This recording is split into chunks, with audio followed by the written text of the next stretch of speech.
So in essence, it's a democratic civil war that allows for the rise of the Republicans. And here's how. The conservative wing of the Democratic Party finds itself having to ford up in places like Texas and really across other states in the Union. But Texas becomes a bastion of conservative Democrats. The election of Richard Nixon in the late 60s does not exactly resurrect the Republican Party, but it certainly does breathe new life into it. After all, if LBJ is the president of Vietnam, Nixon's bound to be better. And it's during the Nixon era that you have some stalwarts of the Republican Party that begin to make their move. Who are these guys? Again, George Herbert Walker Bush and John Tower.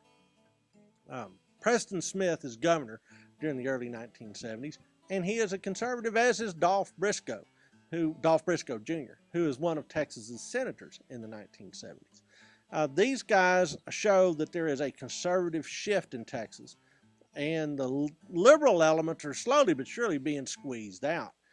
So Texas is conservative, and conservatism increasingly becomes identified with the Republican Party. And in fact, in 1978, a Republican takes the governorship. This, of course, is Bill Clements. Bill Clements becomes the first Republican governor of Texas in 100 years. Well, hard on the heels of this big shift, we have international events that again discredit the Democratic Party. Most notably, the Iranian hostage crisis, which really slaps President Jimmy Carter, around rather dramatically.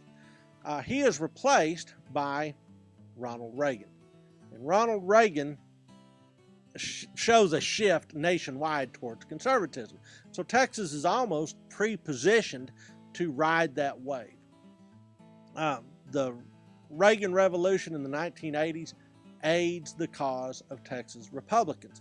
His vice president, George Herbert Walker Bush. 1988, Bush is elected president of the United States.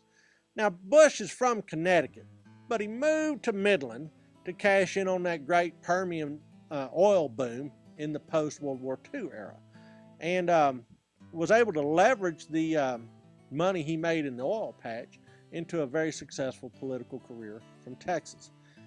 Now Texas, urbanized but also suburbanized, begins to shift toward the Republican camp, certainly by 1992.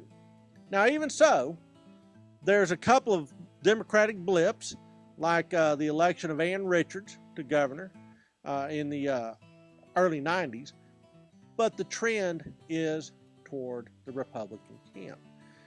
And despite the governorship of Ann Richards and the service as lieutenant governor by the old Democrat conservative Bob Bullock, they can't stem the tide.